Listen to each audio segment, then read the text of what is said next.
Hey, you guys. Welcome once again to Gardening of the Woods. This is Zach. I have a pretty cool encounter story for you tonight that I got from a friend of a friend's father. So kick back and enjoy. Go get your blankets, your hot cocoa, and light those fires. Before I get going on with that, I want to announce Desiree. You're this month's winner. You're awesome. And you'll be getting your mug shortly. Thank you so much for supporting me and listening to my stories. I really appreciate you, Desiree. All of you out there listening as well, if you want to be my next month's winner, subscribe to my website. That link is down below this story. So once you're done with this story, go down. You could be my next month's winner. Be my winner. All right, you guys. With that said, let's go into tonight's story. Tonight's story is called Bigfoot Attempts to Scare Us Off Near Mammoth Lakes, California. The encounter story I'm about to share with you here was nearly 30 years ago. If you ask me, it feels just like yesterday. I think my brother, if he'll still here with us today, he would agree with me. Back in the early 80s, I had bought a nice little piece of land a little bit further back from Mammoth Lakes, California. I was building my dream home on this beautiful piece of land out there. My older brother had come out to help me out for the summer, which I just loved his company, and we were just the best of friends. He and I had been working all day putting up the walls on my house and had worked into the late evening. At that time, we were using gas camp lights just to see what the heck we were doing at that late hour. After a while, we had both gotten hungry, so we got into the car and headed in town and grabbed a bite to eat. By the time we got back, we had noticed not just a few, but at least 10 of our 2x4s not only scattered, but missing. We weren't sure really what to make of it since we were so far out of town. Later that night, we're sitting there relaxing in our chairs in the road like we normally do, and we started hearing some surrounding grunts and experienced some tree breaks. This seemed to go on for quite some time. While listening to all the surrounding noises, my brother Carl leans over right into my ear and whispers, "Sounds like you have some Bigfoots on your property here, little brother." I giggled. We were both believers of Bigfoot, and both of us had some previous experiences with them as well. Back in the early 70s, my brother had a job being a logger in Washington State. He would come home, he'd be excited and tell stories and tales of Bigfoot. Bigfoot stories and Bigfoot sightings, not just other people's, but his personal sighting stories for himself. But of course, no one in the family believed him, but I did. I had my own encounter years and years ago when I was still a teenager.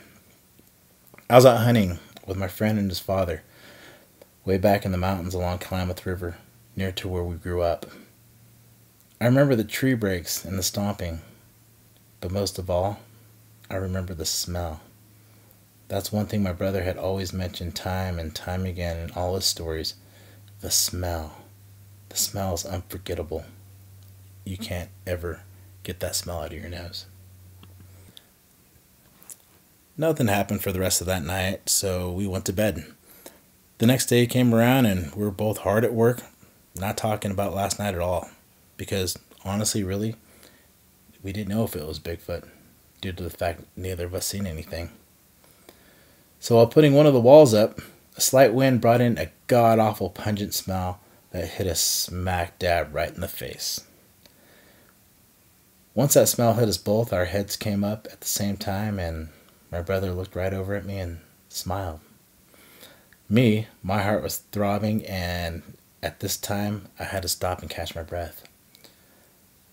The smell was very bad, like that of a rotten potato. I walked out into the road where my car was with my rifle on the hood. As I stated, we were in the middle of nowhere, in a very empty, secluded area of the thick forest, and there's nothing but woods behind my property. I grabbed the rifle and kind of glanced over the property. Neither of us seen anything. We knew it was there. We could smell the thing. And plus, the whole vibe of the area just completely shifted. We finished the day out, and that evening, we were sitting around eating away at some sandwiches we had grab earlier in town for dinner. Our tents were set up near the road, so we turned the lanterns off like usual and just sat there, listening to the night sounds. We began hearing sounds, something very large moving around us to the left. That was all about what we heard that night. As it went on pretty quietly, at least that night, the next night was very different and very scary. After another long day had ended, we had just put up our tools and turned the lanterns off again, like we normally do, and sat out on the road in our lawn chairs, listening to the night. It was very dark that night. So far, it had been very quiet that night. But about 2 minutes after we turned the lanterns off, and about 50 yards to the side of us, all hell broke loose. There was at least 3 very large animals that began screaming, cackling, and making primate-type babbling sounds around us. I got up and used the headlights of my brother's motorcycle to try to see them. But before I could, they were gone. And the rest of the night, again, was very, very still. From that night on, it became a nightly thing. We were having many encounters like that with them for months.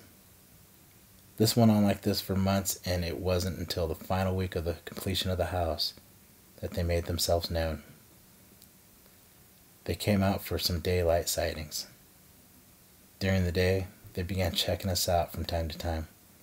I'm not sure if they were getting used to us being there, or if they were just surrendering to the fact that we weren't going anywhere after all those attempts of scaring us off.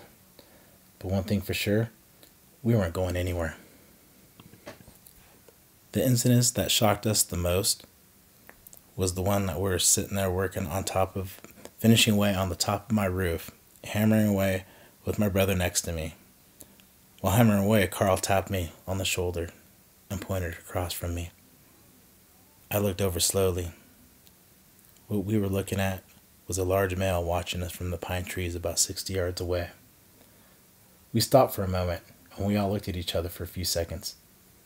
Then Carl and I set our tools down, rolled over, and lied there on the rooftop, letting him know we're not afraid of him, and we don't mind that he's there with us.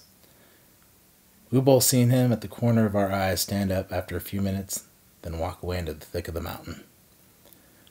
We both saw him good enough to see he was about 8 foot tall, very broad chest, and had a nice sloping forehead from what I remember.